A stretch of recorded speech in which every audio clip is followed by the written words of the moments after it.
Programme खास खबर देख रहे दर्शकों का स्वागत। मैं हाँ कमलजीत सिद्धू ते तुसीं देख रहे हो द पंजाब टॉक्स।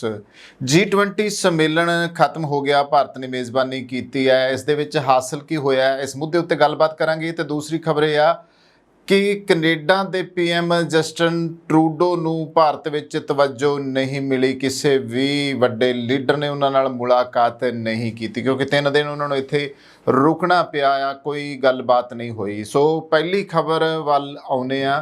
G20 सम्मेलन की मेज़बानी इस वारी भारत ने की आ, तां वो खत्म हो गया आ सम्मेलन, और साडे मुल्क दे विच ये सम्मेलन होया और इस मेज़बानी दे विच बाकी मुल्कां ने भी शिरकत की है। तो साडे मुल्क विच 9 ते 10 सितंबर नूं ये G20 सम्मेलन समाप्त हो गया, जिस दी असीं मेज़बानी की आ।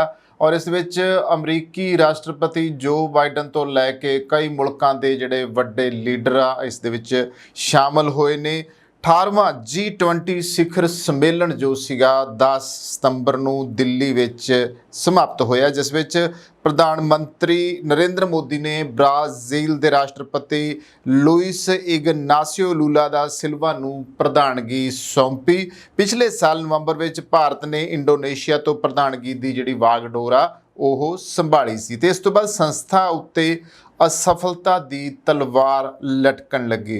रूस यूक्रेन टकरा दिन ब दिन सुर्खियां बन लगा। दोवें धिरां अजे भी इसे जंग विच लगियां होईयां ने। भू रणनीतिक पंडितां ने भविष्यवाणी कीती सी कि जेकर कोई इस बारे प्रस्ताव सम्मेलन दे विच रखा गया तां इह बिना किसी अंत मिलान दे खत्म हो जाऊगा। इस तरह भारत की प्रधानगी नूं ढाल लग जाएगी। ये जिहड़ा रूस और यूक्रेन की जंग हो रही है, इस नूं लैके ही एक तौखला सी, ये डर सी कि किते इत्थे G20 सम्मेलन दे विच इहो जी गल ना कोई होवे। और उहदे वास्ते क्योंकि जिहड़ा मेज़बान मुल्क हुंदा ना, उहदे मोढियां उत्ते सब तो वड्डी जिम्मेवारी हुंदी आ कि जे कोई गल कोई मुद्दा इहो जिहा जिहड़ा विश्व पੱਧਰੀ आ ਤਾਂ ਉਹਦੇ ਵਿੱਚ ਮੇਜ਼ਬਾਨ ਮੁਲਕ ਕੀ ਰਾਏ ਦਿੰਦਾ ਆ, ਉੱਥੇ ਕੀ ਰਾਏਸ਼ੁਮਾਰੀ ਬਾਕੀ ਮੁਲਕ ਆਪਣੀ ਦਿੰਦੇ ਨੇ। ਤੋਂ ਇਸ ਕਰਕੇ ਵੀ ਇੱਕ ਜਿਹੜੀ ਚਿੰਤਾ ਆ ਉਹ ਇਹ ਵਿਅਕਤ ਕੀਤੀ ਜਾ ਰਹੀ ਸੀ, ਤੇ ਇਸ ਦੇ ਸੰਕੇਤ ਉਦੋਂ ਤੋਂ ਹੀ ਮਿਲਦੇ ਪਏ ਸੀ ਜਦੋਂ ਨਾਟੋ ਦੇਸ਼ਾਂ ਅਤੇ ਰੂਸ ਚੀਨ ਧੁਰੇ ਵਿਚਾਲੇ ਟਕਰਾਅ ਤੇ ਗੰਭੀਰ ਅਸਹਿਮਤੀ ਕਾਰਨ G20 ਵਿਦੇਸ਼ ਮੰਤਰੀਆਂ ਦੀ ਕਾਨਫਰੰਸ ਵਿੱਚ ਕੋਈ ਸਾਂਝਾ ਐਲਾਨਨਾਮਾ ਜਾਰੀ ਕਰਨ ਦੇ ਵਿੱਚ ਸਫਲਤਾ ਨਹੀਂ ਮਿਲੀ। इस साल के शुरू विच श्रीनगर विच हुई G20 सैर सपाटा बैठक विच चीन, सऊदी अरब, मिस्र ਅਤੇ संयुक्त अरब अमीरात की गैर हाज़री नाल इस सोच नूं होर बल मिलिया। इस तो इलावा इस तੱਥ ਦੇ बावजूद कि इस दे संस्थापक दस्तावेज़ां विच दर्शाए गए समूह का आदेश ਅਤੇ उद्देश निरोल आर्थिक सी। इस संघर्ष का 3 ਖੇਤਰਾਂ ਦੇ ਅਧੀਨ ਆਯੋਜਿਤ ਹਰੇਕ ਕਾਰਜ ਸਮੂਹ ਦੀ ਮੀਟਿੰਗ ਦੇ ਨਤੀਜਿਆਂ ਦੇ ਦਸਤਾਵੇਜ਼ਾਂ ਵਿੱਚ ਸਪਸ਼ਟ ਤੌਰ ਤੇ ਜ਼ਿਕਰ ਮਿਲਦਾ ਆ, चाहे औरतों की मजबूती का मुद्दा होवे, स्टार्टअप जां इत्थों तक कि भ्रिष्टाचार विरोधी भी। G20 किसी भी प्रधान लई इन्ने अविश्वास नाल भरी अनिश्चित राजनीतिक जिहड़ी स्थिति हुंदी है ना, उहदे नाल नजिठना असल विच एक बड़ा ही मुश्किल काम हुंदा आ। शीत युद्ध की वापसी, अफ्रीकी देशों के कुदरती स्रोतों के अन्नेवाह शोषण के नतीजे वजों उन्हां दी आर्थिक असमानता ਅਤੇ उत्तर दक्षिणी पाड़ा डूंगा होया, पर भारत ने दक्षिण की आवाज़ के सिरलेख हेठ 125 विकासशील ਅਤੇ घट विकसित देशों की एक वर्चुअल मीटिंग बुला के अपनी प्रधानगी की शुरुआत बड़ी समझदारी नाल कीती आ। और देखो ना, वड्डी गल ये हुंदी आ, ਅਸੀਂ ਘਰੇ ਵਿਆਹ ਜਦੋਂ ਰੱਖਿਆ ਹੁੰਦਾ ਨਾ, ਤੇ ਸਾਨੂੰ ਵਿਆਹ 'ਚ ਫਿਕਰ ਹੁੰਦਾ ਵੀ ਕੋਈ ਕਿਤੇ ਕੋਈ ਪ੍ਰਾਹੁਣਾ ਨਾਰਾਜ਼ ਨਾ ਹੋਵੇ, ਕੋਈ ਰੁੱਸ ਨਾ ਜਾਵੇ, ਕੋਈ ਇੱਦਾਂ ਨਾ ਹੋ ਜਾਵੇ ਕਿ ਕੋਈ ਕਿਸੇ ਗੱਲੋਂ ਉਹਨੂੰ ਮਾੜੀ ਮੋਟੀ ਕੋਈ ਕਮੀ ਪੇਸ਼ੀ ਰਹਿ ਜਾਵੇ। ਇਸ ਕਰਕੇ ਜਿਹੜਾ ਉਹਦੇ ਰਹਿਣ ਸਹਿਣ ਪੈਣ ਆਉਣ ਜਾਣ ਤੋਂ ਲੈ ਕੇ ਉਹਦੇ ਖਾਣ ਪੀਣ ਤੱਕ ਦਾ ਸਾਰਾ ਪ੍ਰਬੰਧ ਦੇਖਣਾ ਪੈਂਦਾ। ਖੈਰ G20 ਵਿੱਚ ਭਾਰਤ ਨੇ ਤਾਂ ਬਹੁਤ ਸੋਹਣੀ ਮੇਜ਼ਬਾਨੀ ਕੀਤੀ ਆ, ਔਰ ਵੱਡੀ ਗੱਲ ਇਹ ਆ ਕਿ ਜਿਹੜਾ सोच विचार के अपने पक्ष रखे आ, नुकते चुके आ, वो अहम आ। इत्थे गल ये अहम बनती है क्योंकि मेज़बानी करना सौखा नहीं हुंदा। और ये पूरी दुनिया दे विच साडे मुल्क इंडिया दा ये मान वधिया इस गल दे विच कि G20 जिहड़ा आ असीं उहदी मेज़बानी करन दे विच अगे आए आ, ते वो बहुत सफलतापूर्वक जिहड़ा आ वो समाप्त भी हो चुकिया आ। ये एक अजिही पहली मीटिंग सी ਜਿੱਥੇ ਇਹਨਾਂ ਦੇਸ਼ਾਂ ਦੀਆਂ ਚਿੰਤਾਵਾਂ ਨੂੰ ਇੱਕ ਪਲੇਟਫਾਰਮ ਮਿਲਿਆ, ਕਿਉਂਕਿ ਸਾਰੇ ਮੁਲਕਾਂ ਦੇ ਵੱਖੋ ਵੱਖਰੇ ਮਸਲੇ ਆ, ਚਿੰਤਾਵਾਂ ਨੇ ਉਹਨਾਂ ਦੀਆਂ। ਔਰ ਜਦੋਂ ਇੱਕ ਸਾਂਝਾ ਪਲੇਟਫਾਰਮ ਮਿਲ ਜਾਵੇ ਨਾ, ਤਾਂ ਜਿਵੇਂ ਹੁਣ ਅਸੀਂ ਕਹਿ ਦਿੰਦੇ ਹਾਂ ਕਿ ਅਰਬ ਮੁਲਕਾਂ ਦੇ ਵਿੱਚ, ਖਾਸ ਤੌਰ 'ਤੇ ਅਫਗਾਨਿਸਤਾਨ ਦੇ ਵਿੱਚ ਅੱਤਵਾਦ ਬਹੁਤ ਜ਼ਿਆਦਾ ਹੈ ਨਾ, ਇਸੇ ਤਰ੍ਹਾਂ ਹੀ ਕਈ ਮੁਲਕਾਂ ਦੀਆਂ ਲੜਾਈਆਂ ਚੱਲਦੀਆਂ ਪਈਆਂ ਆਪੋ ਵਿੱਚ, ਕਿਤੇ ਨਸਲਵਾਦ ਬਹੁਤ ਜ਼ਿਆਦਾ, ਕਿਤੇ ਅੱਤਵਾਦ ਬਹੁਤ ਜ਼ਿਆਦਾ। ਇਹ ਉਹਨਾਂ ਦੀਆਂ ਚਿੰਤਾਵਾਂ ਉਹਨਾਂ ਮੁਲਕਾਂ ਦੀਆਂ। ਤਾਂ ਇਹਨਾਂ ਚਿੰਤਾਵਾਂ ਨੂੰ ਜ਼ਾਹਰ ਕਰਦੇ ਹੋਏ ਭਾਰਤ ਨੇ 3 ਸੈਕਟਰਾਂ ਸ਼ੇਰਪਾ, ਵਿੱਤ ਅਤੇ ਗੈਰ ਸਰਕਾਰੀ ਸੰਗਠਨਾਂ ਦੇ ਅਧੀਨ 60 ਤੋਂ ਵੱਧ ਸ਼ਹਿਰਾਂ ਦੇ ਵਿੱਚ 230 ਤੋਂ ਵੱਧ ਮੀਟਿੰਗਾਂ ਦਾ ਪ੍ਰਬੰਧ ਕੀਤਾ, ਜਿਸ ਵਿੱਚ ਭਾਰਤੀ ਜਿਹੜੇ ਸੀਗੇ ਇੱਥੋਂ ਦੇ ਲੋਕਾਂ ਨੇ ਜਿਹੜਾ ਹਿੱਸਾ ਲਿਆ। ਇਸ ਤੋਂ ਇਲਾਵਾ 1 ਲੱਖ ਤੋਂ ਵੱਧ ਵਿਦੇਸ਼ੀ ਡੈਲੀਗੇਟ ਇਸ ਦੇ ਵਿੱਚ ਸ਼ਾਮਿਲ ਸਨ, ਜਿਸ ਵਿੱਚ ਅਕਾਦਮਿਕ, ਟੈਕਨੋਕ੍ਰੇਟ ਆਏ ਨੇ, ਵਪਾਰੀ ਆਏ ਨੇ, ਕਾਰੋਬਾਰੀ ਆਏ ਨੇ, ਅਰਥ ਸ਼ਾਸਤਰੀ ਆਏ ਨੇ। ਇਸ ਤੋਂ ਇਲਾਵਾ ਥਿੰਕ ਟੈਂਕ ਆਏ ਨੇ ਔਰ ਵੱਖ-ਵੱਖ ਸੈਕਟਰਾਂ ਤੋਂ ਅਧਿਕਾਰੀ, ਸਮਾਜ ਸੇਵੀ ਔਰ ਗੈਰ ਸਰਕਾਰੀ ਸੰਸਥਾਵਾਂ ਵੀ ਇਸ G20 ਸੰਮੇਲਨ ਦੇ ਵਿੱਚ ਇਸ ਵਾਰੀ ਸ਼ਾਮਿਲ ਹੋਈਆਂ ਨੇ। ਤੇ ਸਿਖਰ ਸੰਮੇਲਨ ਤੋਂ 1 ਹਫ਼ਤਾ ਪਹਿਲਾਂ ਤੱਕ ਦੋਵੇਂ ਲੜਾਕੂ ਧੜੇ ਆਪੋ ਆਪਣੇ ਅਹੁਦਿਆਂ ਦੇ ਉੱਤੇ ਅੜੇ ਹੋਏ ਸਨ, ਜਿਸ ਕਾਰਨ ਪੂਰੇ ਸੰਮੇਲਨ ਨੂੰ ਪਟੜੀ ਤੋਂ ਲਾਉਣ ਦੀ ਸੰਭਾਵਨਾ ਸੀ। ਪੱਛਮੀ ਬਲਾਕ ਸੰਯੁਕਤ ਰਾਸ਼ਟਰ ਦੇ ਚਾਰਟਰ ਅਤੇ ਅੰਤਰਰਾਸ਼ਟਰੀ ਕਾਨੂੰਨ ਦੀਆਂ ਵਿਵਸਥਾਵਾਂ ਦੀ ਘੋਰ ਉਲੰਘਣਾ ਵਿੱਚ ਯੂਕਰੇਨ ਉੱਤੇ ਹਮਲੇਬਾਜ਼ੀ ਲਈ ਰੂਸ ਦੀ ਨਿੰਦਾ ਕਰਨ ਵਾਲਾ ਇੱਕ ਪੈਰਾ ਸ਼ਾਮਲ ਕਰਨ ਦੇ ਉੱਤੇ ਤੁਲਿਆ ਹੋਇਆ ਸੀ। ਮੁੱਦਾ ਇਹੀ ਸੀ ਨਾ, ਫਿਰ ਡਰ ਇਸੇ ਗੱਲ ਦਾ ਸੀ, ਤੌਖਲਾ ਇਸੇ ਗੱਲ ਦਾ ਸੀ ਕਿ ਜੇ ਇਹ ਚੀਜ਼ ਮੈਂਸ਼ਨ ਹੋ ਜਾਂਦੀ ਹੈ, ਜੇ ਉਹਦਾ ਮੁੱਦਾ ਚੁੱਕਿਆ ਜਾਊਗਾ, ਤਾਂ ਫਿਰ ਇਹ ਪੱਖ ਵੀ ਹੋ ਜਾਂਦਾ ਨਾ ਵੀ ਕੌਣ ਕਿਹਦੇ ਹੱਕ 'ਚ ਖੜਾ ਹੈ ਔਰ ਕੀ ਦਲੀਲ ਦੇਣੀ ਚਾਹੀਦੀ ਹੈ। ਦੇਖੋ ਨਾ, ਕੋਈ ਮਸਲਾ ਹੋਵੇ ਤਾਂ ਮਸਲੇ ਦੇ ਵਾਸਤੇ ਦਲੀਲਾਂ ਨਾਲ ਹੀ ਉਹ ਗੱਲ ਨਿਬੇੜੀ ਜਾ ਸਕਦੀ ਹੈ। ਔਰ ਇਹ ਜਿਹੜਾ ਪਹਿਰਾ ਸ਼ਾਮਲ ਕੀਤਾ ਜਾਣਾ ਸੀਗਾ, ਇਸ ਦੇ ਵਿੱਚ ਖਾਸ ਤੌਰ ਦੇ ਉੱਤੇ ਰੂਸ ਦੁਆਰਾ ਪੈਦਾ ਹੋਏ ਪਰਮਾਣੂ ਖਤਰੇ ਦਾ ਜ਼ਿਕਰ ਕਰਨ ਦੀ ਗੱਲ ਉੱਠ ਰਹੀ ਸੀ। ਰੂਸ ਚੀਨ ਸਮਰਥਕ ਕਦੇ ਨਹੀਂ ਚਾਹੁੰਦੇ ਕਿ ਰੂਸ ਨੂੰ ਖਲਨਾਇਕ ਵਜੋਂ ਪੇਸ਼ ਕੀਤਾ ਜਾਵੇ। ਉਹਨਾਂ ਅਨੁਸਾਰ ਜੇਕਰ ਅਜਿਹਾ ਕਰਨ ਦੀ ਕੋਸ਼ਿਸ਼ ਕੀਤੀ ਗਈ ਤਾਂ ਉਹ 1945 ਵਿੱਚ ਹੀਰੋਸ਼ੀਮਾ ਅਤੇ ਨਾਗਾਸਾਕੀ ਉੱਤੇ ਅਮਰੀਕੀ ਪਰਮਾਣੂ ਕਾਰਵਾਈ ਨੂੰ ਸ਼ਾਮਲ ਕਰਨ ਦੀ ਮੰਗ ਕਰਨਗੇ। ਔਰ ਦੇਖਿਆ, ਹੀਰੋਸ਼ੀਮਾ ਨਾਗਾਸਾਕੀ ਦੇ ਪੱਟੇ ਹੋਏ ਉਹ ਐਟਮ ਬੰਬਾਂ ਦੇ ਲੋਕ ਹਜੇ ਰਾਸ ਨਹੀਂ ਆਏਗੇ। ਹਜੇ ਵੀ ਇੰਨੇ ਚਿਰ ਹੋ ਗਿਆ ਆ, ਦੂਸਰੀ ਸਦੀ 'ਚ ਅਸੀਂ ਸ਼ਾਮਲ ਹੋ ਗਏ ਹਾਂ, ਹਾਲੇ ਤੱਕ ਉਹ ਜਿਹੜੀ ਤਰਾਸਦਿਕ ਸਥਿਤੀ ਆ ਉਸ ਨੂੰ ਦੇਖ ਕੇ ਰੂਹ ਕੰਬ ਜਾਂਦੀ ਹੈ। ਇਸ ਦੇ ਬਾਵਜੂਦ ਭਾਰਤ ਨੇ ਵੀ ਉਹੀ ਕੀਤਾ ਜੋ ਕਿਸੇ ਨੇ ਸੋਚਿਆ ਵੀ ਨਹੀਂ ਸੀ। 9 ਸਤੰਬਰ ਨੂੰ ਸਵੇਰੇ 4:30 ਵਜੇ ਤੱਕ ਸਾਰੀਆਂ ਧਿਰਾਂ ਨਾਲ ਭਾਰਤੀ ਵਾਰਤਾਕਾਰਾਂ ਦੀ ਇੱਕ ਡੂੰਘੀ ਅਤੇ ਲੰਮੀ ਮੀਟਿੰਗ ਜੋ ਸੀ ਉਹ ਬਿਲਕੁਲ ਸਫਲ ਰਹੀ ਹੈ ਅਤੇ ਅੰਤ ਵਿੱਚ 9 ਸਤੰਬਰ ਦੀ ਸਵੇਰ ਨੂੰ ਸਰਬਸੰਮਤੀ ਨਾਲ ਦਿੱਲੀ ਘੋਸ਼ਣਾ ਪੱਤਰ ਸਾਹਮਣੇ ਆਇਆ। ਇਸ ਸ਼ਾਨਦਾਰ ਪ੍ਰਾਪਤੀ ਦਾ ਸਿਹਰਾ ਪੂਰੀ ਤਰ੍ਹਾਂ ਭਾਰਤੀ ਸ਼ੇਰਪਾਸ ਅਮਿਤਾਭ ਕਾਂਤ ਅਤੇ ਡਾਕਟਰ S ਜੈ ਸ਼ੰਕਰ ਦੀ ਯੋਗ ਅਗਵਾਈ ਅਤੇ ਭਾਰਤੀ ਵਿਦੇਸ਼ ਸੇਵਾ ਦੇ 4 ਉੱਘੇ ਅਧਿਕਾਰੀਆਂ ਅਤੇ ਉਹਨਾਂ ਦੀ ਟੀਮ ਦੀ ਅਣਥੱਕ ਮਿਹਨਤ ਨੂੰ ਜਾਂਦਾ। ਪੂਰੀ ਟੀਮ ਨੇ ਦੇਖੋ ਨਾ ਕਿੰਨੀ ਮਿਹਨਤ ਕੀਤੀ ਹੈ ਇਸ ਬਾਰੇ ਵਿੱਚ, ਤਾਂ ਚੀਜ਼ਾਂ ਆਸਾਨ ਹੋਣ ਜਾ ਰਹੀਆਂ ਸਨ। ਇਸ ਦੇ ਸੰਕੇਤ ਇਸ ਤੱਥ ਤੋਂ ਮਿਲੇ ਆ ਕਿ ਜੋ ਬਾਈਡਨ ਸਾਰੇ ਪ੍ਰੋਟੋਕੋਲ ਨੂੰ ਦਰਕਿਨਾਰ ਕਰਦੇ ਹੋਏ ਹਵਾਈ ਅੱਡੇ ਤੋਂ ਸਿੱਧੇ ਪ੍ਰਧਾਨ ਮੰਤਰੀ ਦੀ ਰਿਹਾਇਸ਼ ਵੱਲ ਚਲੇ ਗਏ। ਇਹ ਹੁੰਦਾ ਮਿਲਾਪ, ਇਹ ਹੁੰਦਾ ਮੇਲ। ਬੇਸ਼ੱਕ ਜਿਹੜੇ ਅਮਰੀਕਾ ਨਾਲ ਯਾਰੀਆਂ ਲਾ ਕੇ ਬੈਠੇ ਨੇ ਉਹ ਜੋ ਮਰਜ਼ੀ ਕਹਿੰਦੇ ਹੋਣ, ਪਰ ਇਹ ਸਥਿਤੀ ਇਦਾਂ ਦੀ ਬਣ ਗਈ ਕਿ ਮੇਲ ਮਿਲਾਪ ਜਿਹੜਾ ਆ, ਅਸੀਂ ਜ਼ਰੂਰੀ ਨਹੀਂ ਕਿ ਵੱਡੀਆਂ ਤਾਕਤਾਂ ਨਾਲ, ਭਾਰਤ ਰੂਸ ਦੇ ਨਾਲ ਵੀ ਸਾਂਝੀਦਾਰੀ ਰਹੀ ਹੈ।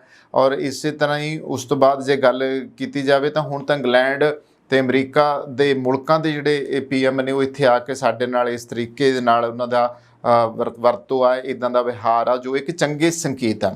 ਤਾਂ ਸਿਖਰ ਸੰਮੇਲਨ ਦੁਆਰਾ ਸਰਬਸੰਮਤੀ ਨਾਲ ਅਪਣਾਏ ਗਏ ਅੰਤਿਮ ਦਸਤਾਵੇਜ਼ ਵਿੱਚ ਨਾ ਤਾਂ ਰੂਸ ਸ਼ਬਦ ਅਤੇ ਨਾ ਹੀ ਹਮਲਾਵਰ ਸ਼ਬਦ ਦਾ ਜ਼ਿਕਰ ਕੀਤਾ ਗਿਆ ਸੀ। ਇਸ ਨੂੰ ਨਾਟੋ ਦੀ ਹਾਰ ਵਜੋਂ ਦੇਖਿਆ ਜਾ ਸਕਦਾ ਸੀ। ਇਸ ਨੂੰ ਜੰਗ ਕਹਿਣ ਦੀ ਬਜਾਏ ਦਸਤਾਵੇਜ਼ ਵਿੱਚ ਟਕਰਾਅ ਦੀ ਵਰਤੋਂ ਕੀਤੀ ਗਈ ਹੈ, ਯਾਨੀ ਮਤਲਬ ਗੱਲ ਵੀ ਕਹਿ ਦਿੱਤੀ ਹੈ, ਸੱਪ ਵੀ ਮਰ ਗਿਆ, ਡਾਂਗ ਵੀ ਬਚ ਗਈ, ਇੱਥੇ ਉਹ ਵੀ ਗੱਲ ਆ ਟੁਕਦੀ ਹੈ।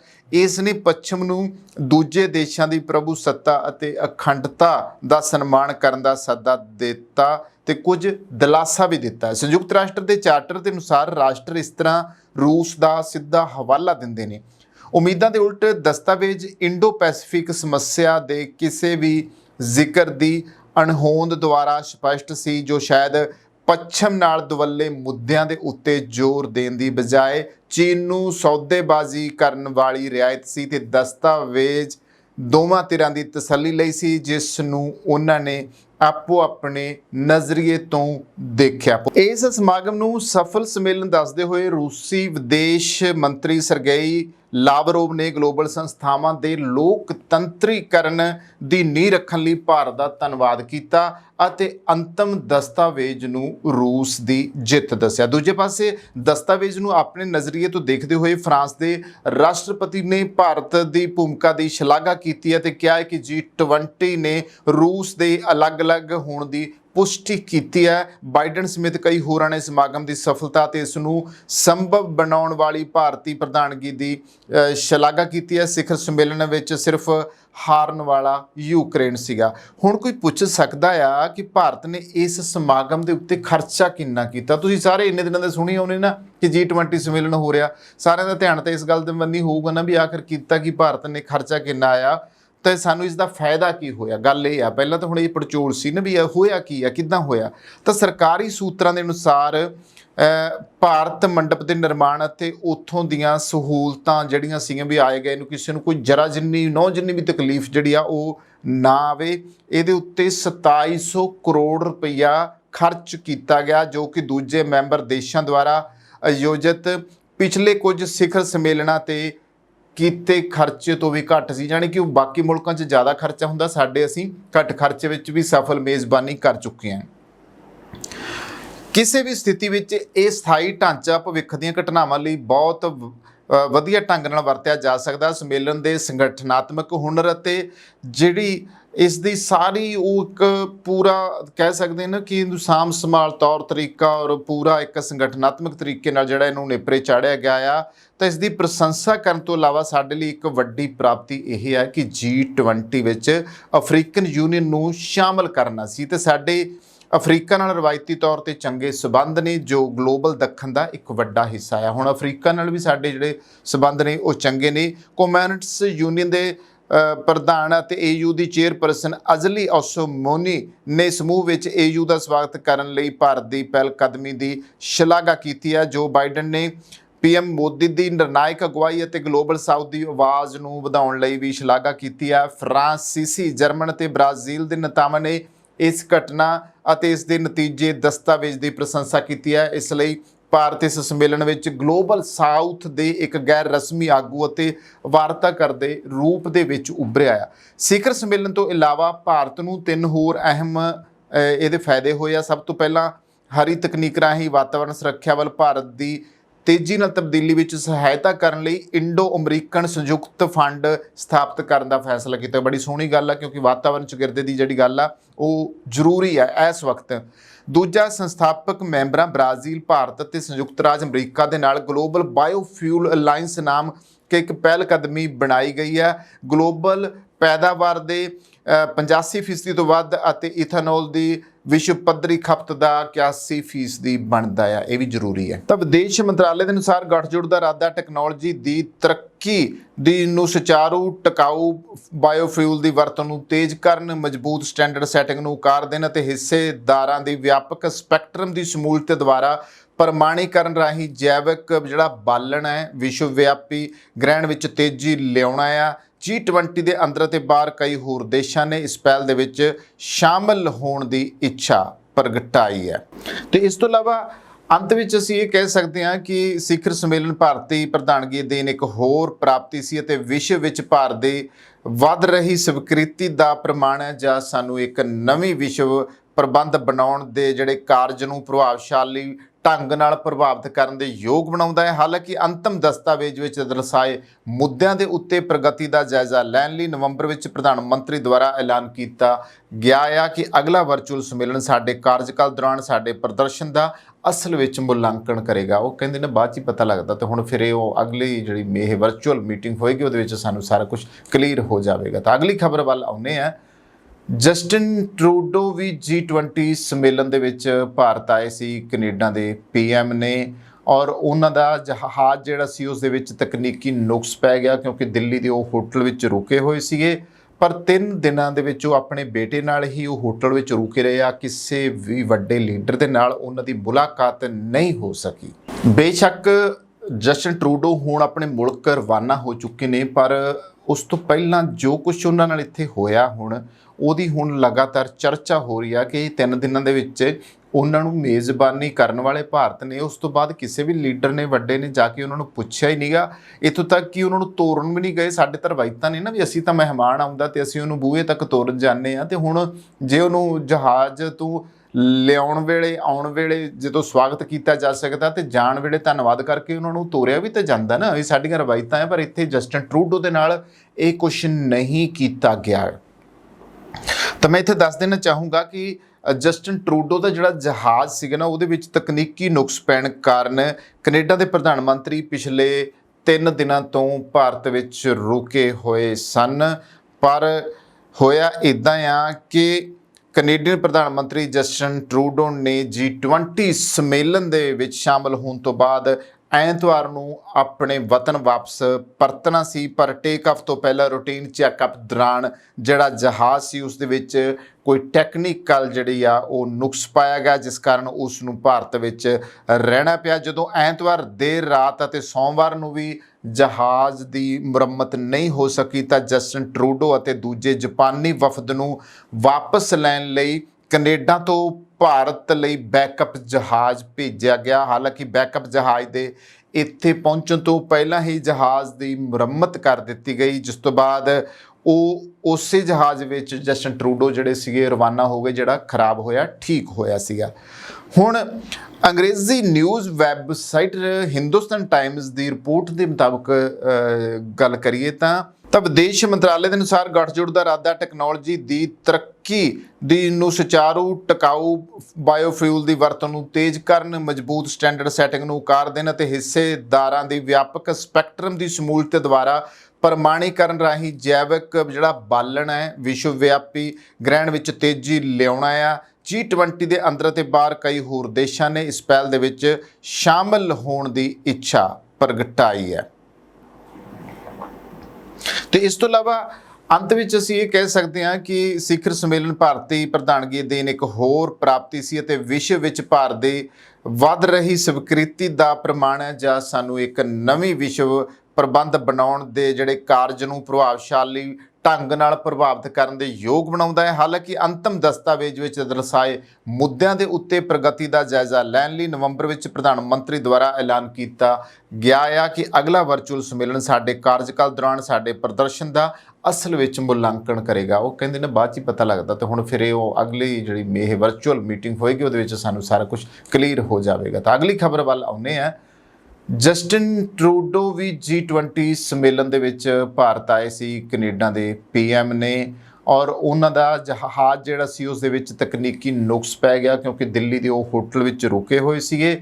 ਪਰ 3 ਦਿਨਾਂ ਦੇ ਵਿੱਚ ਉਹ ਆਪਣੇ ਬੇਟੇ ਨਾਲ ਹੀ ਉਹ ਹੋਟਲ ਵਿੱਚ ਰੁਕੇ ਰਹੇ ਆ। ਕਿਸੇ ਵੀ ਵੱਡੇ ਲੀਡਰ ਦੇ ਨਾਲ ਉਹਨਾਂ ਦੀ ਮੁਲਾਕਾਤ ਨਹੀਂ ਹੋ ਸਕੀ। ਬੇਸ਼ੱਕ ਜਸਟਿਨ ਟਰੂਡੋ ਹੁਣ ਆਪਣੇ ਮੁਲਕ ਰਵਾਨਾ ਹੋ ਚੁੱਕੇ ਨੇ, ਪਰ ਉਸ ਤੋਂ ਪਹਿਲਾਂ ਜੋ ਕੁਝ ਉਹਨਾਂ ਨਾਲ ਇੱਥੇ ਹੋਇਆ ਉਹਦੀ ਹੁਣ ਲਗਾਤਾਰ ਚਰਚਾ ਹੋ ਰਹੀ ਆ ਕਿ 3 ਦਿਨਾਂ ਦੇ ਵਿੱਚ ਉਹਨਾਂ ਨੂੰ ਮੇਜ਼ਬਾਨੀ ਕਰਨ ਵਾਲੇ ਭਾਰਤ ਨੇ ਉਸ ਤੋਂ ਬਾਅਦ ਕਿਸੇ ਵੀ ਲੀਡਰ ਨੇ ਵੱਡੇ ਨੇ ਜਾ ਕੇ ਉਹਨਾਂ ਨੂੰ ਪੁੱਛਿਆ ਹੀ ਨਹੀਂਗਾ। ਇੱਥੋਂ ਤੱਕ ਕਿ ਉਹਨਾਂ ਨੂੰ ਤੋਰਨ ਵੀ ਨਹੀਂ ਗਏ। ਸਾਡੇ ਤਾਂ ਰਵਾਇਤਾਂ ਨੇ ਨਾ ਵੀ ਅਸੀਂ ਤਾਂ ਮਹਿਮਾਨ ਆਉਂਦਾ ਤੇ ਅਸੀਂ ਉਹਨੂੰ ਬੂਹੇ ਤੱਕ ਤੋਰਨ ਜਾਂਦੇ ਹਾਂ, ਤੇ ਹੁਣ ਜੇ ਉਹਨੂੰ ਜਹਾਜ਼ ਤੋਂ ਆਉਣ ਵੇਲੇ ਜਦੋਂ ਸਵਾਗਤ ਕੀਤਾ ਜਾ ਸਕਦਾ ਤੇ ਜਾਣ ਵੇਲੇ ਧੰਨਵਾਦ ਕਰਕੇ ਉਹਨਾਂ ਨੂੰ ਤੋਰਿਆ ਵੀ ਤਾਂ ਜਾਂਦਾ ਨਾ। ਇਹ ਸਾਡੀਆਂ ਰਵਾਇਤਾਂ ਹੈ, ਪਰ ਇੱਥੇ ਜਸਟਿਨ ਟਰੂਡੋ ਦੇ ਨਾਲ ਇਹ ਕੁਛ ਨਹੀਂ ਕੀਤਾ ਗਿਆ। ਤਾਂ ਮੈਂ ਇੱਥੇ ਦੱਸ ਦੇਣਾ ਚਾਹੂੰਗਾ ਕਿ ਜਸਟਿਨ ਟਰੂਡੋ ਦਾ ਜਿਹੜਾ ਜਹਾਜ਼ ਸੀਗਾ ਨਾ ਉਹਦੇ ਵਿੱਚ ਤਕਨੀਕੀ ਨੁਕਸ ਪੈਣ ਕਾਰਨ ਕੈਨੇਡਾ ਦੇ ਪ੍ਰਧਾਨ ਮੰਤਰੀ ਪਿਛਲੇ 3 ਦਿਨਾਂ ਤੋਂ ਭਾਰਤ ਵਿੱਚ ਰੁਕੇ ਹੋਏ ਸਨ। ਪਰ ਹੋਇਆ ਇੱਦਾਂ ਆ ਕਿ ਕੈਨੇਡੀਅਨ ਪ੍ਰਧਾਨ ਮੰਤਰੀ ਜਸਟਿਨ ਟਰੂਡੋ ਨੇ G20 ਸੰਮੇਲਨ ਦੇ ਵਿੱਚ ਸ਼ਾਮਲ ਹੋਣ ਤੋਂ ਬਾਅਦ ਐਤਵਾਰ ਨੂੰ ਆਪਣੇ ਵਤਨ ਵਾਪਸ ਪਰਤਣਾ ਸੀ, ਪਰ ਟੇਕ ਆਫ ਤੋਂ ਪਹਿਲਾਂ ਰੂਟੀਨ ਚੈੱਕਅਪ ਦੌਰਾਨ ਜਿਹੜਾ ਜਹਾਜ਼ ਸੀ ਉਸ ਦੇ ਵਿੱਚ ਕੋਈ ਟੈਕਨੀਕਲ ਜਿਹੜੀ ਆ ਉਹ ਨੁਕਸ ਪਾਇਆ ਗਿਆ, ਜਿਸ ਕਾਰਨ ਉਸ ਨੂੰ ਭਾਰਤ ਵਿੱਚ ਰਹਿਣਾ ਪਿਆ। ਜਦੋਂ ਐਤਵਾਰ ਦੇਰ ਰਾਤ ਅਤੇ ਸੋਮਵਾਰ ਨੂੰ ਵੀ ਜਹਾਜ਼ ਦੀ ਮੁਰੰਮਤ ਨਹੀਂ ਹੋ ਸਕੀ ਤਾਂ ਜਸਟਿਨ ਟਰੂਡੋ ਅਤੇ ਦੂਜੇ ਜਾਪਾਨੀ ਵਫਦ ਨੂੰ ਵਾਪਸ ਲੈਣ ਲਈ ਕੈਨੇਡਾ ਤੋਂ ਭਾਰਤ ਲਈ ਬੈਕਅਪ ਜਹਾਜ਼ ਭੇਜਿਆ ਗਿਆ। ਹਾਲਾਂਕਿ ਬੈਕਅਪ ਜਹਾਜ਼ ਦੇ ਇੱਥੇ ਪਹੁੰਚਣ ਤੋਂ ਪਹਿਲਾਂ ਹੀ ਜਹਾਜ਼ ਦੀ ਮੁਰੰਮਤ ਕਰ ਦਿੱਤੀ ਗਈ, ਜਿਸ ਤੋਂ ਬਾਅਦ ਉਹ ਉਸੇ ਜਹਾਜ਼ ਵਿੱਚ ਜਸਟਿਨ ਟਰੂਡੋ ਜਿਹੜੇ ਸੀਗੇ ਰਵਾਨਾ ਹੋ ਗਏ, ਜਿਹੜਾ ਖਰਾਬ ਹੋਇਆ ਠੀਕ ਹੋਇਆ ਸੀਗਾ। ਹੁਣ ਅੰਗਰੇਜ਼ੀ ਨਿਊਜ਼ ਵੈਬਸਾਈਟ ਹਿੰਦੁਸਤਾਨ ਟਾਈਮਜ਼ ਦੀ ਰਿਪੋਰਟ ਦੇ ਮੁਤਾਬਕ ਗੱਲ ਕਰੀਏ ਤਾਂ ਜਸਟਿਨ ਟਰੂਡੋ ਦਿੱਲੀ ਦੇ ਲਲਿਤ ਹੋਟਲ ਵਿੱਚ 3 ਦਿਨ ਰੁਕੇ। ਇਸ ਸਮੇਂ ਦੌਰਾਨ ਉਹਨਾਂ ਨੇ ਭਾਰਤ ਸਰਕਾਰ ਨਾਲ ਕੋਈ ਗੱਲਬਾਤ ਨਹੀਂ ਕੀਤੀ, ਜਾਂ ਕਹਿ ਲਓ ਕਿ ਭਾਰਤ ਦਾ ਕੋਈ ਲੀਡਰ ਉਹਨਾਂ ਨੂੰ ਮਿਲਣਾ ਹੀ ਨਹੀਂ ਚਾਹੁੰਦਾ ਸੀਗਾ, ਇਸ ਕਰਕੇ ਮਿਲੇ ਨਹੀਂ ਗਏ। ਭਾਰਤੀ ਵਿਦੇਸ਼ ਮੰਤਰਾਲੇ ਨੇ ਵੀ ਇਸ ਗੱਲ ਦੀ ਪੁਸ਼ਟੀ ਕੀਤੀ ਹੈ ਕਿ ਟਰੂਡੋ ਤੋਂ ਕਿਸੇ ਕਿਸਮ ਦੀ ਕੋਈ ਜੋ ਬੇਨਤੀ ਆ ਉਹ ਨਹੀਂ ਮਿਲੀ। ਹਵਾਈ ਅੱਡੇ ਉੱਤੇ ਟਰੂਡੋ ਦਾ ਸਵਾਗਤ ਕਰਨ ਵਾਲੇ ਭਾਰਤ ਸਰਕਾਰ ਦੇ ਰਾਜ ਮੰਤਰੀ ਰਾਜੀਵ ਚੰਦਰ ਸ਼ੇਖਰ ਨੇ ਕਿਹਾ ਹੈ ਕਿ ਉਹਨਾਂ ਦਾ ਕੰਮ ਸਿਰਫ ਟਰੂਡੋ ਦਾ ਹਵਾਈ ਅੱਡੇ ਦੇ ਉੱਤੇ ਸਵਾਗਤ ਕਰਨਾ ਸੀ, ਇਸ ਤੋਂ ਇਲਾਵਾ ਕਿਸੇ ਮੀਟਿੰਗ ਜਾਂ ਗੱਲਬਾਤ ਦੀ ਕੋਈ ਯੋਜਨਾ ਨਹੀਂ ਸੀ। ਤੇ ਇਸ ਪੂਰੇ ਮਾਮਲੇ ਦੀ ਜਾਣਕਾਰੀ ਰੱਖਣ ਵਾਲੇ ਇੱਕ ਸੂਤਰ ਦਾ ਕਹਿਣਾ ਆ ਕਿ ਜਹਾਜ਼ ਦੇ ਖਰਾਬ ਹੋਣ ਤੋਂ ਬਾਅਦ ਕੈਨੇਡੀਅਨ ਪ੍ਰਧਾਨ ਮੰਤਰੀ ਜਸਟਿਨ ਟਰੂਡੋ ਅਤੇ ਉਹਨਾਂ ਦਾ ਪੁੱਤਰ ਦੋਵੇਂ ਅੱਜ ਫਲਾਈਟ ਦੇ ਉਡਾਣ ਭਰਨ ਤੱਕ ਹੋਟਲ ਦੇ ਵਿੱਚ ਹੀ ਰੁਕੇ ਰਹੇ। ਉਹਨਾਂ ਅੱਗੇ ਦੱਸਿਆ ਕਿ ਕੈਨੇਡਾ ਤੇ ਜਾਪਾਨ ਦੇ G20 ਡੈਲੀਗੇਟਾਂ ਨੇ ਹੋਟਲ ਲਲਿਤ ਵਿੱਚ ਜ਼ਿਆਦਾਤਰ ਕਮਰੇ ਬੁੱਕ ਕਰਾਏ ਸਨ, ਪਰ ਜਾਪਾਨੀ ਡੈਲੀਗੇਟਾਂ ਦੇ ਜਾਣ ਤੋਂ ਬਾਅਦ ਸਿਰਫ ਕੈਨੇਡਾ ਦੇ ਪ੍ਰਧਾਨ ਮੰਤਰੀ ਅਤੇ ਉਹਨਾਂ ਦੇ ਡੈਲੀਗੇਟ ਰਹਿ ਗਏ ਅਤੇ ਟਰੂਡੋ ਦਾ 16 ਸਾਲਾ ਪੁੱਤਰ ਜੇਵੀਅਰ ਵੀ ਦਿੱਲੀ ਆਉਣ ਤੋਂ ਪਹਿਲਾਂ ਆਪਣੇ ਪਿਤਾ ਨਾਲ ਜਕਾਰਤਾ ਅਤੇ ਸਿੰਗਾਪੁਰ ਦੇ ਵਿੱਚ ਮੌਜੂਦ ਸੀਗਾ। ਤਾਂ ਕੈਨੇਡਾ ਦੇ ਪ੍ਰਧਾਨ ਮੰਤਰੀ ਜਸਟਿਨ ਟਰੂਡੋ ਆਪਣੇ 에ਅਰ ਬੱਸ ਜਹਾਜ਼ ਵਿੱਚ ਖਰਾਬੀ ਕਾਰਨ ਫਸੇ ਰਹੇ ਨੇ ਇਹ 3 ਦਿਨ, ਤੇ ਇਸ ਤਰੀਕੇ ਉਹ ਜੋ ਇੱਥੇ ਉਹਨਾਂ ਦੇ ਜਹਾਜ਼ 'ਚ ਖਰਾਬੀ ਪੈਦਾ ਹੋਈ ਆ ਉਸ ਕਰਕੇ ਰੁਕੇ ਪਏ। ਪਰ ਇਹ ਇੱਕ ਗੱਲ ਹੈਰਾਨੀ ਦੀ ਆ ਕਿ ਆਖਿਰ ਸਾਡੇ ਜਿਹੜੇ ਭਾਰਤੀ ਲੀਡਰ ਹੈ, ਇਹਨਾਂ 3 ਦਿਨਾਂ ਦੌਰਾਨ ਕੋਈ ਪ੍ਰਾਹੁਣਾ ਤੁਹਾਡੇ ਘਰੇ ਆਇਆ ਹੋਵੇ, ਤੁਸੀਂ ਉਹਨੂੰ ਮਿਲੋ ਹੀ ਨਾ, 3 ਦਿਨ ਗੱਲਬਾਤ ਹੀ ਨਾ ਕਰੋ, ਔਰ ਫਿਰ ਵੀ ਉਹ ਐਡੀ ਵੱਡੀ ਹਸਤੀ ਹੋਵੇ, ਕਿਸੇ ਮੁਲਕ ਦਾ PM ਹੋਵੇ, ਕੋਈ ਆਮ ਕੋਈ ਯਾਤਰੂ ਤਾਂ ਨਹੀਂ ਸੀ ਉਹ ਇੱਥੇ ਆਏ ਹੋਏ। ਤਾਂ ਬੇਸ਼ੱਕ ਉਹਨਾਂ ਦਾ ਜਹਾਜ਼ ਹੁਣ ਕੈਨੇਡਾ ਲਈ ਰਵਾਨਾ ਹੋ ਗਿਆ। ਜਹਾਜ਼ ਦਾ ਤਕਨੀਕੀ ਨੁਕਸ ਦੂਰ ਕਰਕੇ ਕੈਨੇਡਾ ਦੇ ਪ੍ਰਧਾਨ ਮੰਤਰੀ ਦਫ਼ਤਰ ਦੇ ਪ੍ਰੈਸ ਸਕੱਤਰ ਮੁਹੰਮਦ ਹੁਸੈਨ ਨੇ ਕਿਹਾ ਆ ਕਿ ਜਹਾਜ਼ ਦੀ ਤਕਨੀਕੀ ਸਮੱਸਿਆ ਨੂੰ ਹੱਲ ਕਰ ਲਿਆ ਗਿਆ ਤੇ ਇਸ ਨੂੰ ਉਡਾਣ ਭਰਨ ਦੀ ਇਜਾਜ਼ਤ ਦਿੱਤੀ ਗਈ ਆ। ਇਸ ਤੋਂ ਬਾਅਦ ਕੈਨੇਡੀਅਨ ਵਫਦ ਮੰਗਲਵਾਰ ਦੁਪਹਿਰ ਨੂੰ ਆਪਣੇ ਦੇਸ਼ ਲਈ ਰਵਾਨਾ ਹੋ ਗਿਆ ਸੀ। ਤੇ ਇਸ ਤੋਂ ਪਹਿਲਾਂ ਖਬਰ ਇਹ ਆਈ ਸੀ ਕਿ ਕੈਨੇਡੀਅਨ ਪ੍ਰਧਾਨ ਮੰਤਰੀ ਨੂੰ ਭਾਰਤ ਤੋਂ ਵਾਪਸ ਲੈਣ ਲਈ ਆਉਣ ਵਾਲੇ ਬਦਲਵੇਂ ਜਹਾਜ਼ ਨੂੰ ਵੀ ਭਾਰਤ ਪਹੁੰਚਣ ਵਿੱਚ ਦੇਰੀ ਹੋ ਸਕਦੀ ਹੈ। ਮੀਡੀਆ ਰਿਪੋਰਟਾਂ ਅਨੁਸਾਰ ਟਰੂਡੋ ਨੂੰ ਕੈਨੇਡਾ ਤੋਂ ਲੈਣ ਆ ਰਹੇ ਬਦਲਵੇਂ ਜਹਾਜ਼ ਨੂੰ ਵੀ ਲੰਡਨ ਵੱਲ ਮੋੜ ਦਿੱਤਾ ਗਿਆ, ਜਿਸ ਨਾਲ ਉਹਨਾਂ ਦੀ ਵਤਨ ਵਾਪਸੀ ਵਿੱਚ ਦੇਰੀ ਹੋਣ ਦੀ ਸੰਭਾਵਨਾ ਵਧ ਗਈ ਹੈ। ਹਾਲਾਂਕਿ ਰਿਪੋਰਟ ਮੁਤਾਬਕ ਰੋਮ ਤੋਂ ਦਿੱਲੀ ਜਾ ਰਹੇ ਜਹਾਜ਼ ਨੂੰ ਲੰਡਨ ਵੱਲ ਮੋੜ ਦਿੱਤਾ ਗਿਆ ਸੀਗਾ। ਪਰ ਹੁਣ ਜਿਹੜਾ ਮੁੱਦਾ ਨਾ ਉਹਦੇ ਉੱਤੇ ਗੌਰ ਕਰੀਏ ਕਿ ਆਖਰ ਕਿਉਂ ਕੋਈ ਲੀਡਰ ਨਹੀਂ ਮਿਲਿਆ। ਤਾਂ ਅਜਿਹੇ ਸਮੇਂ ਵਿੱਚ ਜਦੋਂ ਕਿ PM ਟਰੂਡੋ ਇੱਥੇ 3 ਦਿਨ ਰੁਕਣਾ ਪਿਆ, ਉਹਨਾਂ ਨੂੰ ਅਜਿਹੇ ਸਮੇਂ ਵਿੱਚ ਭਾਰਤ ਵਿੱਚ ਫਸੇ, ਜਦੋਂ ਕਿ ਭਾਰਤ ਨੇ ਐਤਵਾਰ ਨੂੰ ਜਾਰੀ ਇੱਕ ਬਿਆਨ ਵਿੱਚ ਕੈਨੇਡਾ ਵਿੱਚ ਕੱਟੜਪੰਥੀ ਤੱਤਾਂ ਦੁਆਰਾ ਭਾਰਤ ਵਿਰੋਧੀ ਗਤੀਵਿਧੀਆਂ ਨੂੰ ਜਾਰੀ ਰੱਖਣ ਬਾਰੇ ਗੰਭੀਰ ਚਿੰਤਾਵਾਂ ਜ਼ਾਹਿਰ ਕੀਤੀਆਂ ਨੇ। ਇਸ ਤੋਂ ਥੋੜ੍ਹੀ ਦੇਰ ਬਾਅਦ ਹੀ ਵੱਖਵਾਦੀ ਸਮੂਹ 6 ਫਾਰ ਜਸਟਿਸ ਨੇ ਜਲਦਬਾਜ਼ੀ ਵਿੱਚ ਐਤਵਾਰ ਨੂੰ ਕੈਨੇਡਾ ਦੇ ਬ੍ਰਿਟਿਸ਼ ਕੋਲੰਬੀਆ 'ਚ ਇੱਕ ਗੁਰਦੁਆਰੇ ਵਿੱਚ ਖਾਲਿਸਤਾਨ ਰਾਇਸ਼ੁਮਾਰੀ ਦਾ ਪ੍ਰਬੰਧ ਕੀਤਾ। ਇਹ ਇੱਕ ਅਜਿਹਾ ਕਦਮ ਸੀ ਜਿਸ ਉੱਤੇ ਭਾਰਤ ਸਰਕਾਰ ਨੇੜਿਓਂ ਨਜ਼ਰ ਰੱਖ ਰਹੀ ਸੀ। ਟਰੂਡੋ ਨੇ ਸੋਮਵਾਰ ਨੂੰ ਭਾਰਤ ਸਰਕਾਰ ਦੇ ਕਿਸੇ ਅਧਿਕਾਰੀ ਨਾਲ ਕੋਈ ਅਧਿਕਾਰਤ ਮੀਟਿੰਗ ਨਹੀਂ ਕੀਤੀ। ਵਿਦੇਸ਼ ਮੰਤਰਾਲੇ ਨੇ ਪੁਸ਼ਟੀ ਕੀਤੀ ਕਿ ਉਸ ਨੂੰ ਕਿਸੇ ਹੋਰ ਅਧਿਕਾਰਤ ਰੁਝੇਵਿਆਂ ਲਈ ਕੋਈ ਬੇਨਤੀ ਨਹੀਂ ਮਿਲੀ ਅਤੇ ਟਰੂਡੋ ਦਾ ਸਵਾਗਤ ਕਰਨ ਲਈ ਨਿਯੁਕਤ ਜਿਹੜਾ ਰਾਜ ਮੰਤਰੀ ਰਾਜੀਵ ਚੰਦਰ ਸ਼ੇਖਰ ਸੀਗਾ, ਉਸਨੇ ਵੀ ਸਿਰਫ ਉਹ ਗੱਲ ਹੀ ਨਿਬੇੜੀ ਆ ਕਿ ਮੈਂ ਸਿਰਫ ਤਾਂ ਉਹਨਾਂ ਨੂੰ ਜੀ ਆਇਆਂ ਹੀ ਕਹਿਣ ਗਿਆ ਸੀਗਾ, ਇਸ ਤੋਂ ਇਲਾਵਾ ਮੈਨੂੰ ਕੋਈ ਹੋਰ ਕਿਸੇ ਤਰ੍ਹਾਂ ਦੇ ਪ੍ਰੋਗਰਾਮ ਦਾ ਸੁਨੇਹਾ ਜਾਂ ਸੰਕੇਤ ਨਹੀਂ ਦਿੱਤਾ ਗਿਆ। ਇਹ ਇੱਥੇ ਤੱਕ ਹੀ ਉਹਨੇ ਗੱਲ ਨਿਬੇੜ ਦਿੱਤੀ। ਪਰ ਇੱਥੇ ਹੁਣ ਸਵਾਲ ਖੜਾ ਹੁੰਦਾ ਆ ਕਿ G20 ਸੰਮੇਲਨ ਦੇ ਵਿੱਚ ਪ੍ਰਧਾਨ ਮੰਤਰੀ ਨਰਿੰਦਰ ਮੋਦੀ ਦੇ ਵੱਲੋਂ ਜਿਸ ਤਰੀਕੇ ਨਾਲ ਕੈਨੇਡਾ ਵਿੱਚ ਖਾਲਿਸਤਾਨੀ ਗੁਰਪਤਵੰਤ ਸਿੰਘ ਪੰਨੂ ਹੋਰਾਂ ਦੀਆਂ ਗਤੀਵਿਧੀਆਂ ਆ ਜਾਂ ਹੋਰ ਜਿਹੜੀਆਂ ਖਾੜਕੂ ਜਥੇਬੰਦੀਆਂ ਨੇ ਉਹਨਾਂ ਦੀਆਂ ਗਤੀਵਿਧੀਆਂ ਦੇ ਉੱਤੇ ਸੂਈਆਂ ਨਜ਼ਰਾਂ ਰੱਖੀਆਂ ਹੋਈਆਂ ਨੇ, ਤੇ ਇਸ ਕਰਕੇ ਵੀ ਉਹਨਾਂ ਨੇ ਟਰੂਡੋ ਨੂੰ ਕਿਹਾ। ਹਾਲਾਂਕਿ ਟਰੂਡੋ ਨੇ ਇਸ ਗੱਲ ਦੇ ਵਿੱਚ ਕੋਈ ਇਹ ਨਹੀਂ ਕਿਹਾ ਕਿ ਉਹ ਬੰਦ ਕਰ ਦਿੱਤੀਆਂ ਜਾਣ। ਹਾਲਾਂਕਿ ਉਹਨਾਂ ਦਾ ਇਹ ਕਹਿਣਾ ਸੀਗਾ ਕਿ ਦੇਖੋ ਬੋਲਣ ਦੀ ਆਜ਼ਾਦੀ ਹੈ, ਧਰਮ ਦੀ ਆਜ਼ਾਦੀ ਹੈ, ਉੱਥੇ ਸਾਰਿਆਂ ਨੂੰ ਆਪਣੀ ਗੱਲ ਕਹਿਣ ਦਾ ਅਧਿਕਾਰ ਸਾਰਿਆਂ ਨੂੰ ਆ। ਫਿਰ ਵੀ ਯਾਨੀ ਕਿ ਉਹਨਾਂ ਨੇ ਇੱਕ ਸੰਭਾਵਨਾ ਜਤਾਈ ਆ ਕਿ ਅਜਿਹੀਆਂ ਗਤੀਵਿਧੀਆਂ ਨੂੰ ਠੱਲ ਪਾਈ ਜਾਊਗੀ ਔਰ ਇਹਨਾਂ ਦੇ ਬਾਰੇ ਜਿਹੜੇ ਆ ਕੋਈ ਨਾ ਕੋਈ ਗਤੀਵਿਧੀ ਵੀ ਜਿਹੜੀ ਆ ਟਰੂਡੋ ਸਰਕਾਰ ਕਰੂਗੀ। ਤੇ ਇਸ ਦੇ ਇਲਾਵਾ ਜੋ ਗੱਲ ਟਰੂਡੋ ਨੇ ਕੀਤੀ ਆ, ਪ੍ਰਧਾਨ ਮੰਤਰੀ PM ਨਰਿੰਦਰ ਮੋਦੀ ਨੇ ਜੋ ਚਿੰਤਾ ਪ੍ਰਗਟਾਈ ਸੀ ਇਸ ਮੁੱਦੇ ਦੇ ਉੱਤੇ, ਉਸ ਦੇ ਉੱਤੇ ਇਹੀ ਗੱਲ ਕੀਤੀ ਸੀ ਕਿ ਕੁਝ ਜਿਹੜੀਆਂ ਗਤੀਵਿਧੀਆਂ ਜਿਹੜੀਆਂ ਨੇ ਕੁਝ ਲੋਕ ਜਿਹੜੀਆਂ ਕਰਦੇ ਨੇ ਉਹ ਪੂਰੇ ਫਿਰਕੇ ਦੀ ਪ੍ਰਤੀਨਿਧਤਾ ਨਹੀਂ ਕਰਦੀਆਂ। ਤਾਂ ਮੈਂ ਇੱਥੇ ਦੱਸ ਦੇਣਾ ਚਾਹੂੰਗਾ ਕਿ ਭਾਰਤ ਦੇ ਪ੍ਰਧਾਨ ਮੰਤਰੀ ਨਰਿੰਦਰ ਮੋਦੀ ਅਤੇ ਜਸਟਿਨ ਟਰੂਡੋ ਵਿਚਕਾਰ ਜਿਸ ਦਿਨ ਇਹ ਦਵੱਲੀ ਗੱਲਬਾਤ ਹੋਈ ਹੈ ਤਾਂ ਵਿਦੇਸ਼ ਮੰਤਰਾਲੇ ਨੇ ਬੈਠਕ ਬਾਰੇ ਪੱਤਰਕਾਰਾਂ ਨੂੰ ਜਾਰੀ ਬਿਆਨ ਵਿੱਚ ਕਿਹਾ ਸੀ ਕਿ ਪ੍ਰਧਾਨ ਮੰਤਰੀ ਮੋਦੀ ਨੇ ਆਪਣੇ ਕੈਨੇਡਾ ਦੇ ਹਮ ਰੁਤਬਾ ਨੂੰ ਉੱਥੇ ਕੱਟੜਪੰਥੀ ਤੱਤਾਂ ਦੀਆਂ ਭਾਰਤ ਵਿਰੋਧੀ ਗਤੀਵਿਧੀਆਂ ਬਾਰੇ ਭਾਰਤ ਦੀਆਂ ਸਖਤ ਚਿੰਤਾਵਾਂ ਤੋਂ ਜਾਣੂ ਕਰਵਾਇਆ ਹੈ। ਉਹਨਾਂ ਕਿਹਾ ਕਿ ਪ੍ਰਧਾਨ ਮੰਤਰੀ ਨੇ ਕੈਨੇਡਾ 'ਚ ਕੱਟੜਪੰਥੀ ਤੱਤਾਂ ਦੀਆਂ ਭਾਰਤ ਵਿਰੋਧੀ ਗਤੀਵਿਧੀਆਂ ਨੂੰ ਜਾਰੀ ਰੱਖਣ ਵਾਸਤੇ ਸਾਡੀਆਂ ਸਖਤ ਚਿੰਤਾਵਾਂ ਤੋਂ ਜਾਣੂ ਕਰਵਾਇਆ। ਇਹ ਤੱਤ ਵੱਖਵਾਦ ਨੂੰ ਹੱਲਾਸ਼ੇਰੀ ਦਿੰਦੇ ਨੇ ਅਤੇ ਭਾਰਤੀ ਸਫੀਰਾਂ ਵਿਰੁੱਧ ਹਿੰਸਾ ਭੜਕਾ ਰਹੇ ਨੇ, ਸਫੀਰਾਂ ਦੀਆਂ ਇਮਾਰਤਾਂ 'ਚ ਭੰਨਤੋੜ ਕਰ ਰਹੇ ਨੇ ਅਤੇ ਕੈਨੇਡਾ 'ਚ ਭਾਰਤੀ ਲੋਕਾਂ ਅਤੇ ਉਹਨਾਂ ਦੀ ਪੂਜਾ ਕਰਨ ਵਾਲੀਆਂ ਥਾਵਾਂ ਨੂੰ ਧਮਕੀਆਂ ਦੇ ਰਹੇ ਨੇ। ਬਿਆਨ ਵਿੱਚ ਕਿਹਾ ਗਿਆ ਕਿ ਸੰਗਠਿਤ ਅਪਰਾਧ, ਨਸ਼ੀਲੇ ਪਦਾਰਥ ਗਰੋਹ ਅਤੇ ਮਨੁੱਖੀ ਤਸਕਰੀ ਨਾਲ ਅਜਿਹੀਆਂ ਤਾਕਤਾਂ ਦਾ ਗੱਠਜੋੜ ਜੋ ਹੈ ਉਹ ਕੈਨੇਡਾ ਲਈ ਵੀ ਚਿੰਤਾ ਦਾ ਵਿਸ਼ਾ ਹੋਣਾ ਚਾਹੀਦਾ ਹੈ। ਮੰਤਰਾਲੇ ਨੇ ਕਿਹਾ ਕਿ ਅਜਿਹੇ ਖਤਰਿਆਂ ਨਾਲ ਨਜਿੱਠਣ ਲਈ ਦੋਹਾਂ ਦੇਸ਼ਾਂ ਲਈ ਸਹਿਯੋਗ ਕਰਨਾ ਜ਼ਰੂਰੀ ਹੈ। ਤਾਂ ਇਹ G20 ਸਿਖਰ ਸੰਮੇਲਨ ਤੋਂ ਬਾਅਦ ਪ੍ਰਧਾਨ ਮੰਤਰੀ ਨਰਿੰਦਰ ਮੋਦੀ ਨਾਲ ਗੱਲਬਾਤ ਕਰਨ ਤੋਂ ਤੁਰੰਤ ਬਾਅਦ ਮੀਡੀਆ ਦੇ ਸਵਾਲਾਂ ਦਾ ਜਵਾਬ ਦਿੰਦੇ ਹੋਏ ਟਰੂਡੋ ਨੇ ਕਿਹਾ ਕਿ ਭਾਰਤ ਦੁਨੀਆ ਦੀ ਅਸਧਾਰਨ ਰੂਪ ਦੇ ਵਿੱਚ ਮਹੱਤਵਪੂਰਨ ਅਰਥ ਵਿਵਸਥਾ ਆ ਅਤੇ ਜਲਵਾਯੂ ਤਬਦੀਲੀ ਨਾਲ ਨਜਿੱਠਣ ਅਤੇ ਆਰਥਿਕ ਵਿਕਾਸ ਸਮੇਤ ਕਈ ਖੇਤਰਾਂ ਵਿੱਚ ਕੈਨੇਡਾ ਦਾ ਮਹੱਤਵਪੂਰਨ ਹਿੱਸੇਦਾਰ ਹੈ। ਖਾਲਿਸਤਾਨੀ ਖਾੜਕੂਵਾਦ ਅਤੇ ਵਿਦੇਸ਼ੀ ਦਖਲ ਅੰਦਾਜ਼ੀ ਦੇ ਪੁੱਛੇ ਗਏ ਸਵਾਲ ਦੇ ਉੱਤੇ ਜਸਟਿਨ ਟਰੂਡੋ ਨੇ ਕਿਹਾ ਕਿ ਇਹ ਮੁੱਦੇ ਉਹਨਾਂ ਅਤੇ ਪ੍ਰਧਾਨ ਮੰਤਰੀ ਮੋਦੀ ਦੇ ਵਿਚਕਾਰ ਗੱਲਬਾਤ ਦੌਰਾਨ ਸਾਹਮਣੇ ਆਏ ਨੇ। ਟਰੂਡੋ ਨੇ ਕਿਹਾ ਕਿ ਉਹਨਾਂ ਦਾ ਦੇਸ਼ ਸ਼ਾਂਤਮਈ ਵਿਰੋਧ ਪ੍ਰਦਰਸ਼ਨ ਦੀ ਆਜ਼ਾਦੀ ਦੀ ਹਮੇਸ਼ਾ ਰਾਖੀ ਕਰੇਗਾ। ਨੁਕਤਾ ਇਹ ਆ, ਇਸ ਵਜ੍ਹਾ ਕਰਕੇ ਟਰੂਡੋ ਨੂੰ ਨਹੀਂ ਪੁੱਛਿਆ ਗਿਆ ਤੇ ਪਰ ਨਾਲ ਹੀ ਹਿੰਸਾ ਨੂੰ ਰੋਕਣ ਦੀ ਟਰੂਡੋ ਨੇ ਗੱਲ ਕੀਤੀ ਅਤੇ ਨਫ਼ਰਤ ਨੂੰ ਪਿੱਛੇ ਧੱਕਣ ਲਈ ਹਮੇਸ਼ਾ ਕੋਸ਼ਿਸ਼ ਕਰਨ ਦੀ ਗੱਲ ਕੀਤੀ ਹੈ। ਉਹਨਾਂ ਕਿਹਾ ਕਿ ਕੁਝ ਲੋਕਾਂ ਦੀਆਂ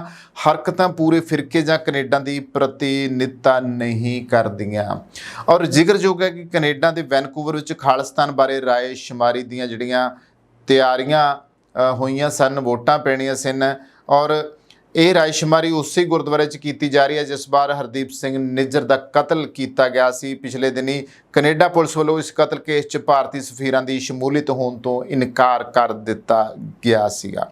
ਪਰ ਇਹ ਜੋ ਕੁਝ ਵੀ ਹੋਇਆ, ਜਿਸ ਤਰੀਕੇ ਨਾਲ ਟਰੂਡੋ ਨੇ ਚਾਹੇ ਪੱਤਰਕਾਰਾਂ ਦੇ ਜਵਾਬ ਦਿੱਤੇ ਨੇ, ਚਾਹੇ PM ਮੋਦੀ ਦੇ ਨਾਲ ਜਿਹੜੀ ਉਹਨਾਂ ਦੀ ਮਜ਼ਾਕ ਰੱਖ ਹੋਈ ਹੈ ਉਹਦੇ ਵਿੱਚ ਗੱਲ ਹੋਈ ਹੈ, ਪਰ ਸਵਾਲ ਇਹ ਖੜਾ ਹੁੰਦਾ ਹੈ ਕਿ ਅਗਰ ਟਰੂਡੋ ਇੱਥੇ ਰੁਕੇ ਸੀਗੇ ਤੇ ਅਸੀਂ ਉਹਨਾਂ ਨੂੰ ਪੁੱਛਿਆ ਸਿਰਫ ਇਸੇ ਵਜ੍ਹਾ ਕਰਕੇ ਨਹੀਂ ਕਿ ਉਹਨਾਂ ਨੇ ਸੱਚ ਬੋਲਣ ਦੀ, ਹੱਕ ਦੀ ਗੱਲ ਕਰਨ ਦੀ, ਜਾਂ ਫਿਰ ਕਹਿ ਸਕਦੇ ਹੋ ਕਿ ਜਿਵੇਂ ਕਿ ਵਿਚਾਰਾਂ ਦੀ ਆਜ਼ਾਦੀ ਦੀ ਉਹਨਾਂ ਨੇ ਗੱਲ ਕੀਤੀ ਆ ਕਿ ਉਸ ਦੇ ਉੱਤੇ ਟਰੂਡੋ ਜੇ ਪਾਬੰਦੀ ਲਗਾ ਦੇਵੇ ਤਾਂ ਫਿਰ ਟਰੂਡੋ ਦੀ ਇੱਜ਼ਤ ਹੈ, ਜੇ ਪਾਬੰਦੀ ਨਹੀਂ ਲਗਾਊਗਾ ਟਰੂਡੋ ਤੇ ਫਿਰ ਉਹਦੀ ਕੋਈ ਇੱਜ਼ਤ ਨਹੀਂ, ਜਿਵੇਂ ਕਿ ਹੋਇਆ। ਜ਼ਾਹਿਰ ਹੈ ਕਿ ਇਹਨਾਂ ਗੱਲਾਂ 'ਚੋਂ ਇਹੀ ਗੱਲ ਉੱਭਰ ਕੇ ਸਾਹਮਣੇ ਆਉਂਦੀ ਆ ਔਰ ਸਵਾਲ ਇੱਥੇ ਇਹ ਖੜਾ ਹੁੰਦਾ ਕਿ ਸਿਰਫ ਕੁਝ ਕੁ ਬੰਦਿਆਂ ਵਾਸਤੇ, ਜਿਵੇਂ ਉਹ ਕਿਹਾ ਕਿ ਸਾਰੇ ਦੇਸ਼ ਦੀ ਉਹ ਪ੍ਰਤੀਨਿਧਤਾ ਨਹੀਂ ਕਰਦੇ, ਇਸ ਗੱਲ ਤੋਂ ਇਹ ਕਲੀਅਰ ਹੋ ਜਾਣਾ ਚਾਹੀਦਾ ਹੈਗਾ ਕਿ ਠੀਕ ਆ ਕੋਈ ਬੋਲਦਾ ਬੋਲੀ ਜਾਵੇ ਪਰ ਉਹ ਸਾਰਾ ਕੈਨੇਡਾ ਤਾਂ ਨਹੀਂ ਉੱਦਾਂ ਦਾ ਹੋਊਗਾ, ਉੱਥੋਂ ਦੀ ਸਰਕਾਰ ਤਾਂ ਨਹੀਂ ਉੱਦਾਂ ਦੀ ਹੋਊਗੀ ਵੀ ਜਿਹੜੀ ਭਾਰਤ ਦੇ ਖਿਲਾਫ ਚੱਲਦੀ ਹੋਵੇ। ਇੱਥੇ ਸਵਾਲ ਇਹ ਖੜੇ ਹੁੰਦੇ ਆ। ਤਾਂ ਜਹਾਜ਼ ਵਿੱਚ ਖਰਾਬੀ ਦੀ ਘਟਨਾ ਤੇ ਉੱਠ ਰਹੇ ਸਵਾਲ, ਇਹਦੇ ਵਿੱਚ ਜਿਹੜੀ ਇਹ ਖਰਾਬੀ ਦੀ ਘਟਨਾ ਆ ਸੀ TV ਦੇ ਪ੍ਰਸਾਰਣ ਕਰਨ ਵਾਲੇ ਟਿੱਪਣੀਕਾਰ ਟੌਮ ਮਲਕੇਰ ਨੇ ਸਥਿਤੀ ਨੂੰ ਅਸਫਲਤਾ ਦੱਸਿਆ। ਉਹਨਾਂ ਕਿਹਾ ਕਿ ਨਵੇਂ ਜਹਾਜ਼ਾਂ ਦਾ ਆਰਡਰ ਨਾ ਦੇਣਾ ਸਰਕਾਰ ਵੱਲੋਂ ਸਸਤੀ ਕਾਰਵਾਈ ਹੈ, ਸ਼ਰਮਨਾਕ ਸਥਿਤੀ ਪੈਦਾ ਕਰ ਰਹੀ ਹੈ। ਦਿੱਲੀ ਦੇ ਅਧਿਕਾਰੀਆਂ ਨੇ ਕਿਹਾ ਕਿ ਜਹਾਜ਼ ਦੀ ਦੇਖਭਾਲ GMR ਐਰਨਟੈਕ ਦੁਆਰਾ ਕੀਤੀ ਗਈ ਹੈ। 2018 ਵਿੱਚ ਜਦੋਂ ਟਰੂਡੋ ਇੱਕ ਸਰਕਾਰੀ ਦੌਰੇ ਲਈ ਭਾਰਤ ਵਿੱਚ ਸਨ ਤਾਂ ਉਸ ਸਮੇਂ ਵੀ ਇਹ 310 ਜਹਾਜ਼ ਵਿੱਚ ਉਹ ਯਾਤਰਾ ਕਰ ਰਹੇ ਸਨ, ਉਸ ਵਿੱਚ ਵੀ ਤਕਨੀਕੀ ਨੁਕਸ ਪਿਆ ਸੀ। ਇਹ ਹੁਣ ਦੂਜੀ ਵਾਰੀ ਨੁਕਸ ਪਿਆ ਆ। ਇਸ ਵੇਲੇ ਕੈਨੇਡੀਅਨ ਪ੍ਰਧਾਨ ਮੰਤਰੀ ਦਾ ਜੋ ਜਹਾਜ਼ ਖਰਾਬ ਹੋਇਆ ਉਹ CC 150 ਪੋਲਾਰਿਸ ਹੈ, ਜੋ ਕਈ ਸੋਧੇ ਹੋਏ 에ਅਰਬੈਸ A310 300 ਵਿੱਚੋਂ ਇੱਕ ਹੈ, ਜਿਸ ਦੀ ਵਰਤੋਂ ਕੈਨੇਡੀਅਨ ਆਰਮਡ ਫੋਰਸਿਸ ਆਪਣੇ VIPਆਂ ਨੂੰ ਲਿਜਾਣ ਵਾਸਤੇ ਕਰਦੀ ਹੈ। ਸੋ ਚਲੋ ਜੋ ਵੀ ਹੋਇਆ, ਕਹਿ ਸਕਦੇ ਹਾਂ ਕਿ ਟਰੂਡੋ ਇੱਕ ਵਾਰੀ ਆਪਣੇ ਮੁਲਕ, ਆਪਣੇ ਵਤਨ ਕੈਨੇਡਾ ਵਾਪਸ ਚਲੇ ਗਏ ਨੇ। ਪਰ ਜੋ ਇੱਥੇ ਹੋਇਆ ਆ ਉਹਨੂੰ ਚੰਗਾ ਨਹੀਂ ਕਿਹਾ ਜਾ ਸਕਦਾ ਕਿ ਇੱਕ ਮੇਜ਼ਬਾਨ ਮੁਲਕ ਕਿਸੇ ਮਹਿਮਾਨ ਦੇ ਨਾਲ ਇਸ ਤਰ੍ਹਾਂ ਦਾ ਵਤੀਰਾ ਕਰੇ ਕਿ ਵਿਚਾਰਾਂ ਦੇ ਨਾਲ ਜਿਹੜਾ ਆ ਉਹ ਬੇਸ਼ੱਕ ਨਹੀਂ ਸਹਿਮਤ ਹੋਏ ਸਾਡਾ ਮੁਲਕ ਉਹਨਾਂ ਨਾਲ, ਜਸਟਿਨ ਟਰੂਡੋ ਦੇ ਨਾਲ, ਪਰ ਇਹਦਾ ਮਤਲਬ ਇਹ ਥੋੜ੍ਹੀ ਹੁੰਦਾ ਕਿ ਘਰ ਆਏ ਮਹਿਮਾਨ ਨੂੰ ਇਸ ਤਰੀਕੇ ਨਾਲ ਇਗਨੋਰ ਕੀਤਾ ਜਾਵੇ, ਅੱਖੋਂ ਪਰੋਖੇ ਕੀਤਾ ਜਾਵੇ। ਸੋ ਇਹ ਗੱਲ ਅੱਜ ਕੱਲ੍ਹ ਚਰਚਾ ਦਾ ਵਿਸ਼ਾ ਬਣੀ ਹੋਈ ਆ। ਸੋ ਇਹ ਸਨ ਦੋ ਖਬਰਾਂ ਜਿਨ੍ਹਾਂ ਉੱਤੇ ਗੱਲਬਾਤ ਕੀਤੀ। ਉਮੀਦ ਕਰਦਾ ਕਿ ਤੁਹਾਨੂੰ ਸਾਡੇ ਪ੍ਰੋਗਰਾਮ ਜ਼ਰੂਰ ਚੰਗੇ ਲੱਗਦੇ ਹੋਣਗੇ। ਜ਼ਰੂਰ ਦੱਸਿਆ ਕਰੋ ਔਰ ਖ਼ਾਸ ਤੌਰ ਦੇ ਉੱਤੇ ਪ੍ਰੋਗਰਾਮ ਵੱਧ ਤੋਂ ਵੱਧ ਦੇਖੋ ਔਰ ਜਾਣਕਾਰੀ ਵੀ ਜਿਹੜੀ ਆ ਉਹ ਪ੍ਰਾਪਤ ਕਰੋ, ਕਿਉਂਕਿ ਸਾਡੀ ਕੋਸ਼ਿਸ਼ ਇਹੀ ਹੁੰਦੀ ਆ ਕਿ ਹਰ ਗੱਲ ਨੂੰ ਖਬਰਸਾਰ ਦੇ ਜ਼ਰੀਏ, ਖਬਰ ਚਰਚਾ ਦੇ ਜ਼ਰੀਏ ਤੁਹਾਡੇ ਤੱਕ ਪਹੁੰਚਾਈਏ, ਤਾਂ ਕਿ ਆਰਾਮ ਨਾਲ ਜਿਹੜੀ ਤੁਹਾਨੂੰ ਇਹ ਗੱਲ ਸਮਝ ਪੈ ਸਕੇ ਕਿ ਆਖਰ ਤੁਹਾਡੇ ਵਤਨ, ਤੁਹਾਡੇ ਮੁਲਕ ਦੇ ਵਿੱਚ ਇੱਥੇ ਕੀ ਹੋ ਰਿਹਾ। ਧੰਨਵਾਦ।